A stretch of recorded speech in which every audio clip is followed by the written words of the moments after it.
Bonjour et bienvenue à l'émission Chrétien comme Christ. Aujourd'hui, le titre de notre émission est La foi surnaturelle. Alors Christine, là encore, tu as un texte à nous lire qui va nous aider à comprendre ce que ça veut dire. Oui, et qui va peut-être nous mettre au défi aussi. C'est dans Matthieu, chapitre 17, verset 20, où Jésus dit « Je vous le dis en vérité, si vous aviez de la foi comme un grain de sénévé, vous diriez à cette montagne, transporte-toi d'ici là, et elle se transporterait, rien ne vous serait impossible. » Alors, ce que je vois dans ce verset, c'est qu'il y a un si. Si vous aviez de la foi, juste comme un petit grain de moutarde, eh bien, vous seriez capable de faire cette chose-là, de dire, et dans l'émission passée, on disait l'importance de dire les choses. Vous diriez à cette montagne, transporte-toi d'ici là, et elle se transporterait, rien ne vous serait impossible. Alors moi, je trouve que ça, c'est vraiment un exemple de foi surnaturelle. C'est pas une foi qui vient naturellement. Oui, en plus, Jésus dit ça aux disciples après un échec. Oui. Les disciples avaient essayé de chasser un démon, ouais. et puis ils n'avaient pas réussi à le faire. Et donc, Jésus est en train de les reprendre, en disant, mais enfin, c'est pourtant pas compliqué, quelque part, c'est ça qu'il dit. Il est en train de dire, mais si vous aviez même un tout petit peu de foi, et alors vous pourriez effectivement dire les choses. Et ce qui est beau avec cette image du grain de moutarde, c'est que justement, ça commence très petit, oui, et puis ça devient énorme. C'est ça. Et c'est ça aussi la foi, c'est que lorsque nous mettons notre foi en action, le résultat que nous voyons peut-être au début est très petit, ou insignifiant, parce qu'un grain de moutarde, c'est ça. Lorsque on commence à dire, ok, par exemple, je veux rentrer dans la dimension du surnaturel, ou je veux commencer à faire ce que Dieu me demande de faire, eh bien, c'est pas directement qu'on va dire, ah, ben ça y est, tout est ouvert devant moi, j'ai une voie royale qui est là. Non, on a l'impression, la plupart du temps, que c'est encore pire qu'avant. Et c'est ça aussi, cette image du grain de moutarde, c'est que, exactement, mais il n'y a rien qui peut empêcher l'expansion de oui, cela. Et puis, ouais, à travers notre expérience aussi, on va commencer à avoir de plus en plus d'assurance que Dieu va faire les choses, parce que j'ai une petite foi, mais dans un grand Dieu. Et ça, c'est important, parce que je sais que Dieu a créé toutes choses. Il appelle ce qui n'est pas comme si cela était. C'est ce que nous dit Romains, chapitre 4, verset 17. Il ressuscite les morts. Et Jésus va prendre les mêmes expressions aussi en disant, mais si les miracles que je fais, ben, ils sont pas vrais, ben ne croyez pas, mais croyez au moins à ce que vous voyez, les choses là. Il nous dit de nous brancher sur Dieu. Et notre foi, elle croit que Dieu peut déplacer une montagne. Dans une autre version, il dit de déplacer un sycomore, de jeter dans la mer, et il le ferait. Il y a quelque chose de surnaturel. Mais dans ce récit ici du chapitre 17 de Matthieu, juste avant, Jésus est sur la montagne avec Pierre et Jean, et il y a la transfiguration. C'est-à-dire qu'il y a le ciel qui vient sur la terre, et il y a quelque chose de surnaturel. Encore une fois, le surnaturel nous fait voir ce que Dieu veut que nous voyons. Il veut qu'on voie son royaume. Et que ce royaume-là, on puisse dire, oui, il est là, il existe, et je vais entrer dans ce royaume, et je vais faire les œuvres de ce royaume. Et c'est ce que Jésus est en train de dire aux disciples. En fait, quelque part, il leur dit, mais faites les œuvres du royaume, allez-y. Un peu de foi, mais dans un grand Dieu qui règne, qui est assis sur le trône, qui a autorité et pouvoir, et vous allez voir la différence dans votre vie. Je me souviens d'un événement qu'on a vécu. On avait monté un chapiteau, et tout d'un coup, il y a une tempête qui est arrivée. Alors on craignait que le chapiteau s'envole. Et il pleuvait partout, sauf sur le chapiteau. Et on avait prié, on dit non, on ne veut pas la pluie ici. Au nom de Jésus, on chasse la pluie, on arrête le vent. Et il a plu tout autour, mais là où était le chapiteau, il n'est pas tombé une goutte d'eau. La foi en un grand Dieu, qui fait des miracles, qui fait des choses extraordinaires. C'est ça qu'on a vu, qu'on fait.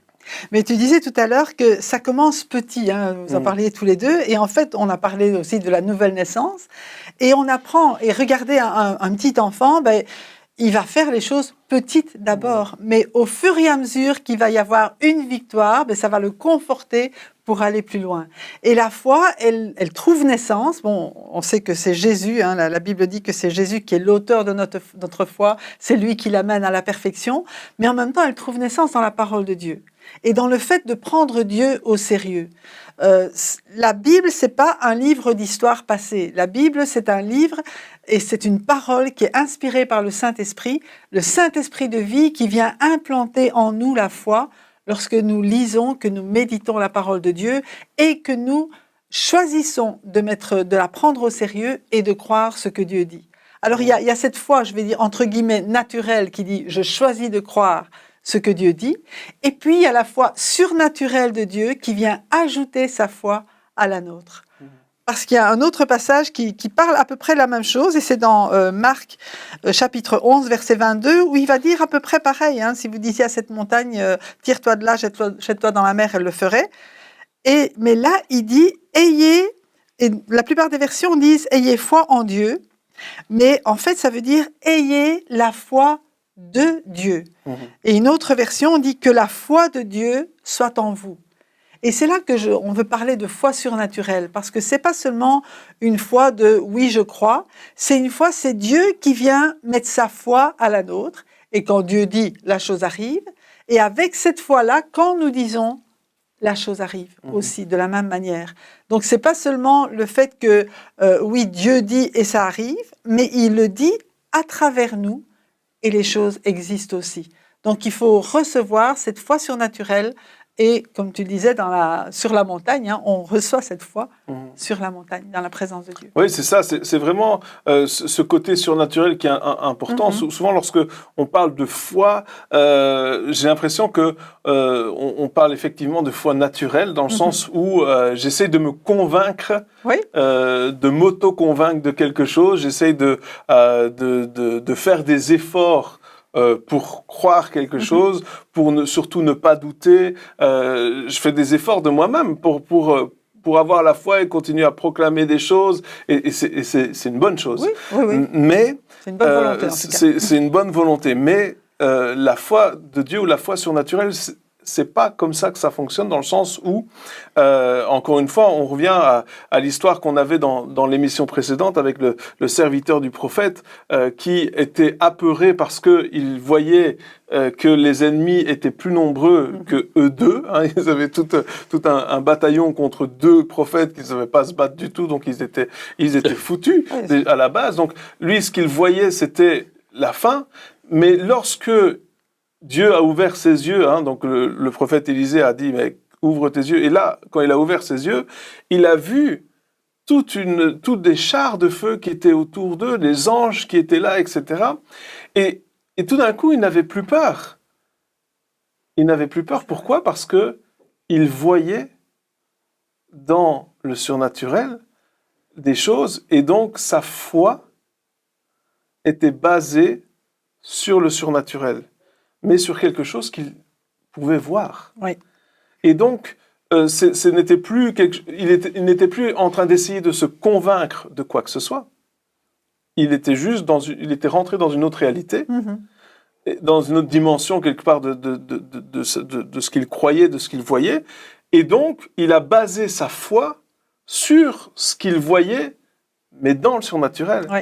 Et la foi, la foi de Dieu, elle est justement là. C'est qu'on arrête de se baser sur ce qu'on voit dans le naturel, mais c'est pas pour ça qu'on doit se baser sur rien du tout de ce qu'on voit. On doit se baser justement sur ce qu'on voit dans le surnaturel. Oui. Et là, à ce moment-là, croire, ça devient beaucoup plus simple. Oui. Et c'est ça aussi que Jésus il disait, mais la foi comme un grain de sénévé, c'est quelque chose de petit. Hein? Un grain de sénévé, c'est quelque chose de petit.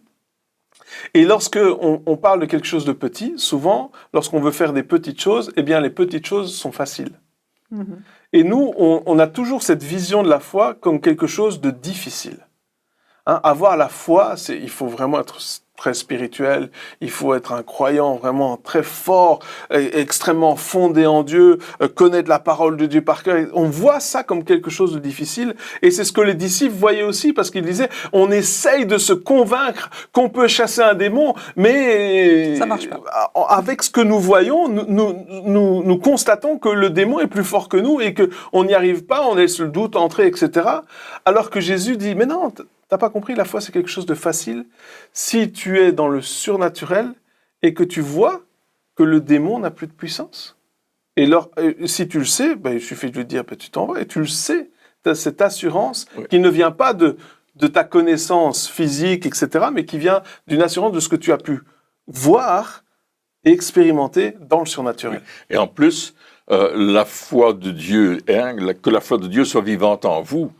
En Dieu, il n'y a aucun doute. Non. Quand il dit, la chose arrive. C'est ça. Donc, quand il dit, il y a la foi de Dieu, ça veut dire, ayez la même foi que lui. C'est-à-dire que quand tu vas commencer à dire quelque chose, ça va se produire en accord avec la parole de Dieu dans la situation que tu vis. Tu vas le voir. Alors, parfois, on prie, je me souviens, avec ce chapiteau dont je parlais tout à l'heure, on s'est tous mis à un poteau du chapiteau pour dire, si jamais il y a le vent qui arrive jusqu'ici. Alors, on croyait, mais on se dit, on ne sait jamais. Et tandis que la foi de Dieu, c'est je crois que ça va se faire. Oui, il n'y a aucun doute. C'est ça, c'est même pas, on n'a même pas besoin de dire je crois, parce que c'est tellement évident qu'on doit même pas l'assurer. On doit se dire, comme Jésus, lorsqu'il a prié pour Lazare, il a dit mais moi je sais ce que tu fais. Mais pour ceux qui sont ici, pour que eux ils puissent croire, je prie devant tout le monde. C'était ça le truc.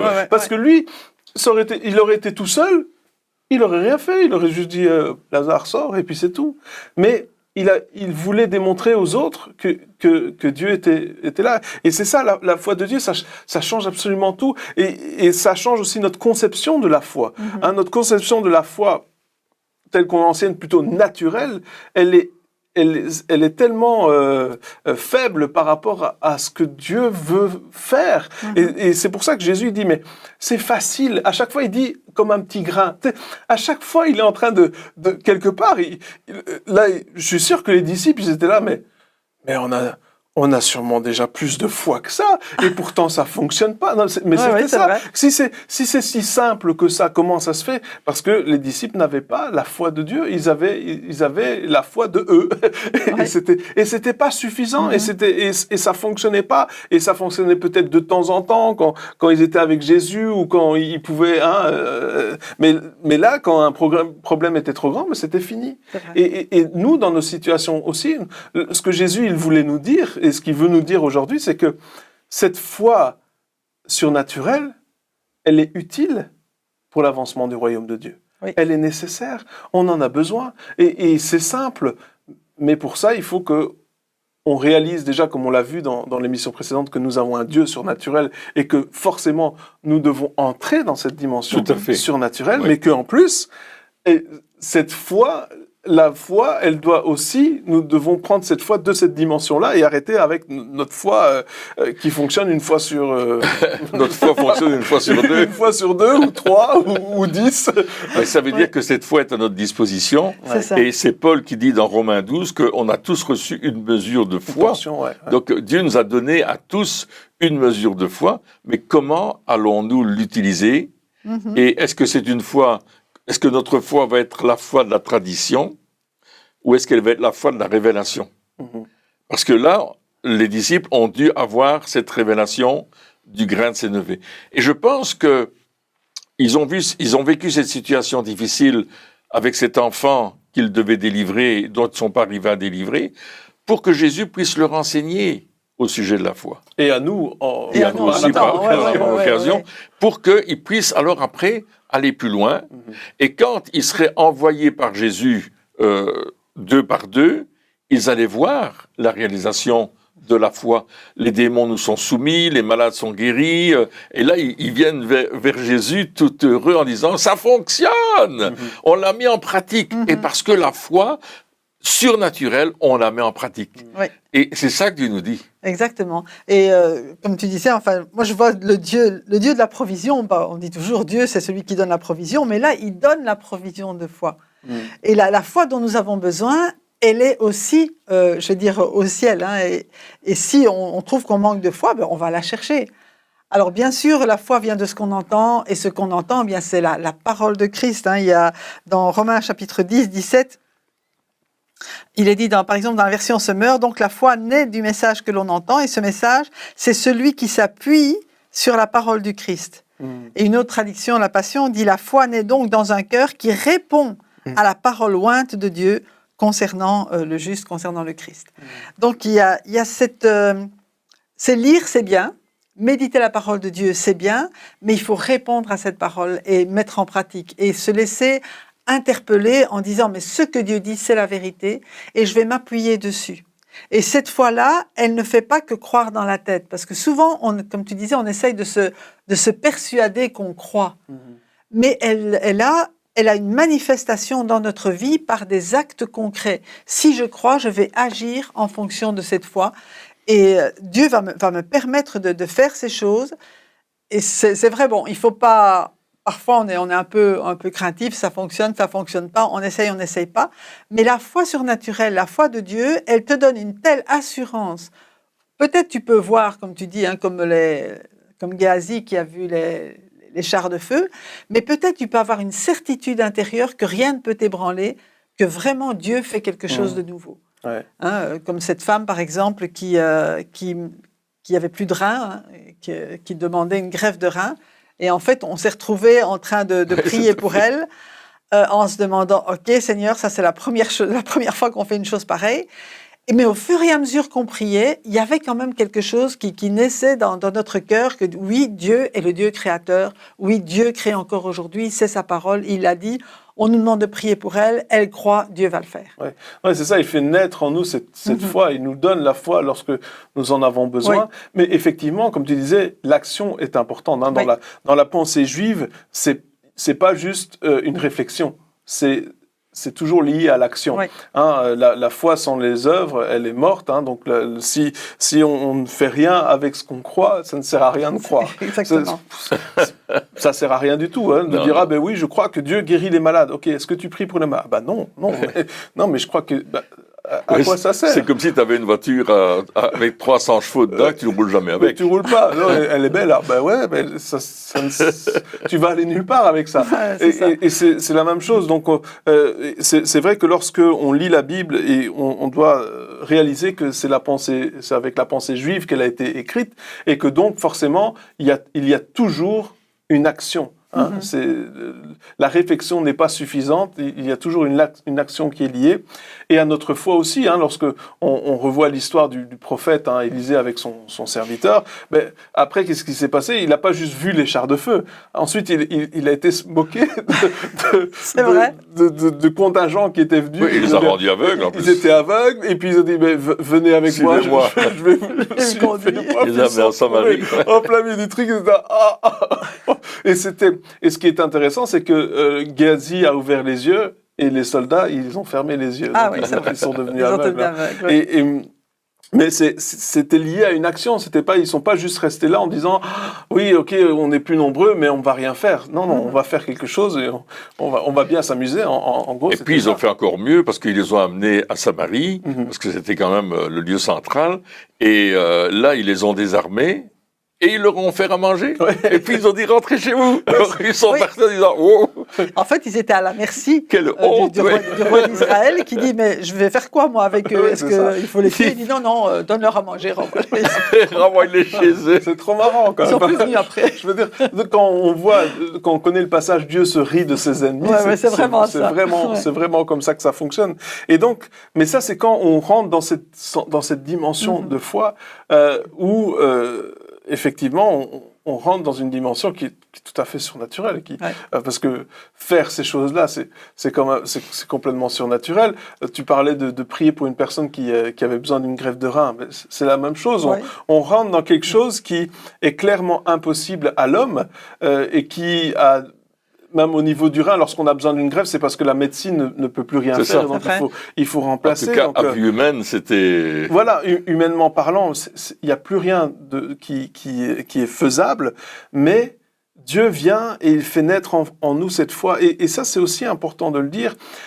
Souvent, lorsque les personnes ils ont du mal à croire, il y a cet esprit de culpabilité qui vient. En disant « Ah oui, mais t'as pas assez de foi, tu n'es pas assez spirituel ou tu ne crois pas suffisamment en Dieu. » Et ça nous arrive à tous, Absolument. à tout un Absolument, chacun. oui. Celui qui dit « mais moi je ne doute jamais », c'est un menteur.